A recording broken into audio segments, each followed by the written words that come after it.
custom Basumatary स्कर्पिय मोनदों आंबो Innova मोनदों लैहोराबो मा मोनदों बेहा गंनै मोनदों दां बेहा बलेर' मोनदों दा बक्सि जोंनि UPPL खौ नङा होमबा इउटिउबार गैया सासे खिन्थु UPPL आव सासे मानसिया बिराद मोजां दंलै लरेन्स सारा होनदों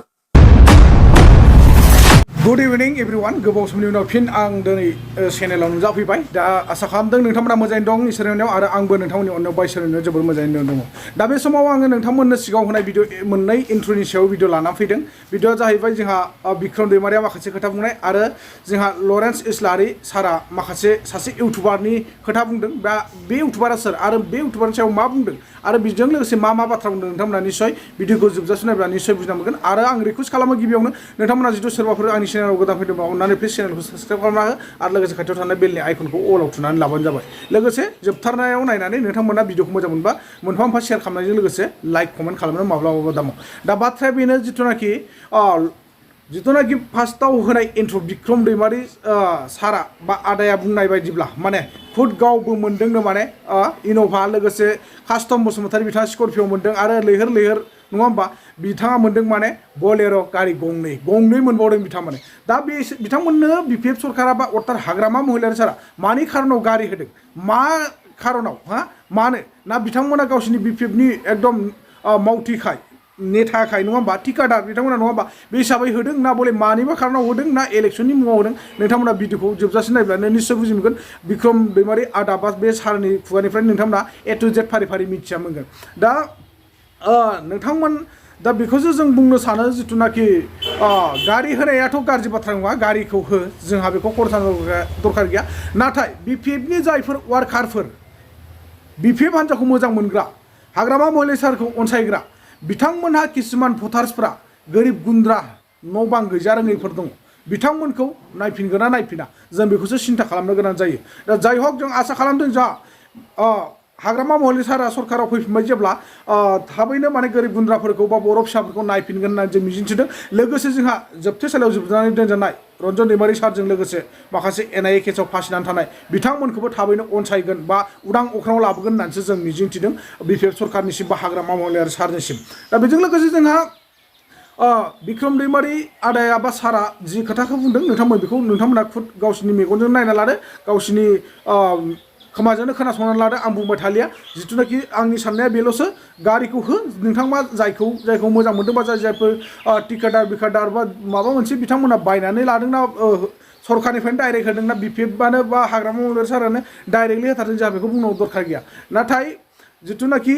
BPF नि वार्कारफोर बिथांमोनाबो गोबां दङ सोर साबेसेनो होख्रगोन बा सोर साबेसेखौ बासिनानै दोनगोन सोर साबेसेखौ अनसायगोन बेखौ जों उनाव नुलांबाय थागोन दा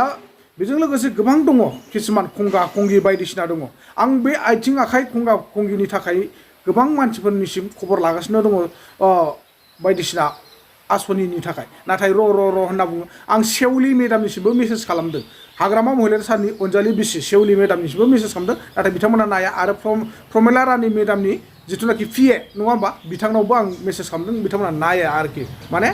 नायोना मायो नायनानैबो जेबो रिप्लाइ होआ खोमा ओरैनो थायो आरोखि दा बेजों लोगोसे नैथि इन्ट्र' नुनो मोन्दों लरेन्स इस्लारि बिथाङा सासे इउटुबारखौ बुंदों बे इउटुबारा सोर नोंथांमोना नैबे आं फट'आव होनाय इउटुबारखौ सिनायखायो मोजाङैनो बिथांनि मुङा जाहैबाय अफ्रि दैमारि इउटुबारा लरेन्स इस्लारि बिथांखौ मा बुंदों आरो लरेन्स इस्लारिया दिनै मा काउन्टार होफिनदों बेनो जे लरेन्स इस्लारिया बुंदों जे अफ्रि दैमारिनि चेनेलखौ नायनानै रायजोफोरनाव सोंदों बे अफ्रि दैमारिया बुंदों जाहैदों माने UPPL आव सासे बिराद मोजां मानसि दङ बेनो जाहैबाय लरेन्स इस्लारि दा लरेन्स इस्लारिखौ अफ्रि दैमारि आदाया मानि खारनाव बाख्नायदों आरो मा खेथ्रआव नोंथांमोना बे भिडिअखौ A to Z नायबा निश्चय बुजिना मोनगोन लरेन्स इस्लारि बिथांनि बा सारनि खुगानिफ्रायनो नोंथांमोना खोनासङो दा आं बेखौसो बुंनो सानदों जे लरेन्स इस्लारि सारा थारैनो जिथु अफ्रि आदा बुंनाय बायदि बा गाव बुंनाय बायदि हारिखौ अनसायग्रा बा गोरिब गुन्द्राफोरखौ अनसायग्रा जोंनि बर' सुबुंफोरखौ नायफिनग्रा बा जोबोद रोजा साबायखर होयो आं गोसो गोरबोनिफ्राय मानो होनना बुंबा जिखि बर'नि पार्टिखा नङा होमबा बे बर'नि पार्टिनि जिथुनाखि MLA MCLA MPफ्रा बेफोरबायदि बा लरेन्स इस्लारि सार बायदि जायोब्ला जोबोद मोजां जायो पार्टिया माब्लाबाबो जेननानै थांनाय नङा पार्टिया माब्लाबाबो गोदोसोनानै थानाय नङा जेब्लायबो जय जुगथ' जाबाय थागोन आरो जेब्लायबो माने देरहासार जाबाय थागोन आरोखि जायखि BPF जा जायखि UPPL जा बेवहाय जोंहा बुंनांगौ दरखार गैया जिथुनाखि जि पार्टिनि मानसिफ्रा दैदेनगिरिफ्रा बा MLA MCLA MPफ्रा रायजो राजाखौ अनसायगोन रायजो राजाखौ नायफिनगोन नैबे बिथाङानो जै जाबाय थागोन होननानैसो आं जोबथारनायाव बेखौ खावलायबाय आरो नोंथांमोनखौ आं बार बार रिकुवेस्ट खालामदों नोंथांमोना भिडिअखौ मोजां मोनोबा लाइक कमेन्ट शेयार खालामदो लोगोसे नोंथांमोना भिडिअखौ जोबजासिम नायनानै लादो स' थेंक इउ स' माच नेक्स्ट भिडिअ लोगो मोनलायफिनसिगोन जोङो स्करपिअ मोनदों जोंहा मा कास्टम बसुमतारी स्करपिअ मोनदों आंबो इन'भा मोनदों लैहोराबो मा मोनदों बेहा गंनै मोनदों दां बेहा बलेर' मोनदों बिदिनो फुरा मोनसावलाजोबदों जायनो जुइन जादों मोनदों नङा होमबा गारिखौलाय नोंसोरबो मोनगोन सोरबा मोनगोन माने थिखादारफोरखौनो सारा बायनो होनायखौ मा खालामनो होदों आरो बायदों आरो बायदों बलेर'आनो बलेर'आनो जोब्बायनो फैसाखौथ' एसे एनैखौ होखायो नङा होमबा गासैबो होयो दा गारि मोननायाथ' मोनदों थिखादारफोरखौ सारा बायना होदों जाय सेंग्रा सिख्ला खामानि मावदों मैखोमै बिटिसि रायजोनि थाखाय इडुकेसन सेक्टराव बबेबा मोनसे सेल्फ हेल्प ग्रुपखौ खबर लानाय आरो फरायसालिफोरखौ खबर लानाय बे सेंग्रा सिख्लाफोरनो गारि होदों बा जोंहा इयुथनि दैदेनगिरि रिन्जय बर' मानगोनां रिन्जय बर' स्करपिअ मोनदों जोंहा मा होनो कास्टम बसुमतारी स्करपिअ मोनदों आंबो इन'भा मोनदों लैहोराबो मा मोनदों बेहा गंनै मोनदों दां बेहा बलेर' मोनदों बिदिनो फुरा मोनसावलाजोबदों जायनो जुइन जादों मोनदों नङा होमबा गारिखौलाय नोंसोरबो मोनगोन सोरबा मोनगोन माने थिखादारफोरखौनो सारा बायनो होनायखौ मा खालामनो होदों आरो बायदों आरो बायदों बलेर'आनो बलेर'आनो जोब्बायनो नंगौ तेजपुरनिफ्राय लाना फैनांदों बबेबा बेंगलनिफ्राय लाना फैनांदों बलेर'आनो जोब्बाय माने बायना होदों माने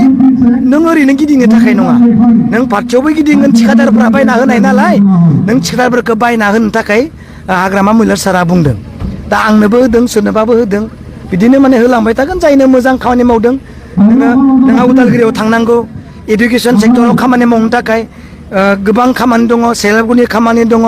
बृद्ध पेन्सनफोरनि खामानि दङ कनस्ट्राक्सननि खामानि दङ बेफोरखौ नायनो थाखाय गंफा सेंग्रा सिख्लानो गारि होनायखौ खिन्थु जों नुनो मोन्दों आंबो मोन्दों आदिला मोनाखै बलेर' मोन्दोंना मोन्दों नोंसोर मोनाखै नोंथांमोना मोनाखै मोनथ'वाखै नोंसोर मोनाखै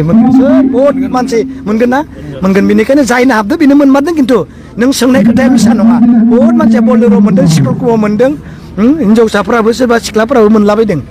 MLA आ खालि स्किम राननायल' नङा सुख दुखुआव मानसिफोरजों लोगो लानाय दाख्लै हमनानै लांजादों मानसिफोर जेलाव नायदां धुब्रियाव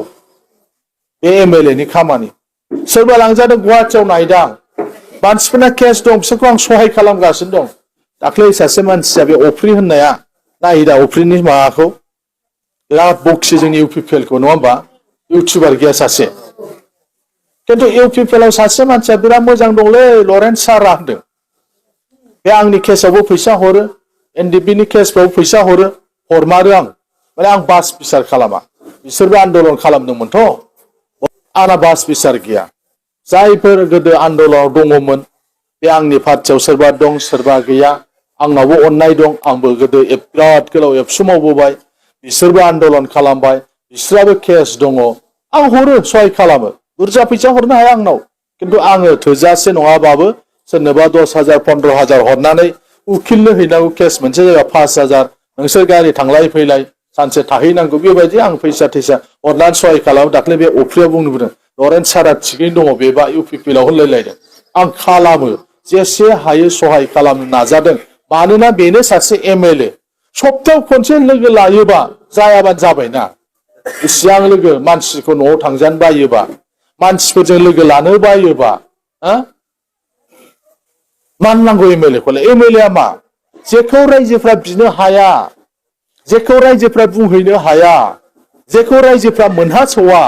बे रायजोनि जानानै बुंग्रायासो MLA नंगौना नङा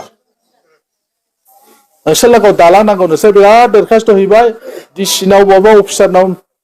खबरानो लायाखै MLA होनबासो मोनगोन ना दालाय मोनबाय नङा होमबा बेबायदि पाटगाव हायार सेकेन्डारि जाबाय स्कुल नांगौलै बिल्डिं दालाय बिल्डिं लुगासिनो दं हाथानसै जाहारबारियाव लुगासिनो दङ बिस्मुराव लुगासिनो दं आं फरायनाय गौराङाव लुगासिनो दं सालाकाथिया गोदान हाबाय बिसोरनोबो गंसे हरदां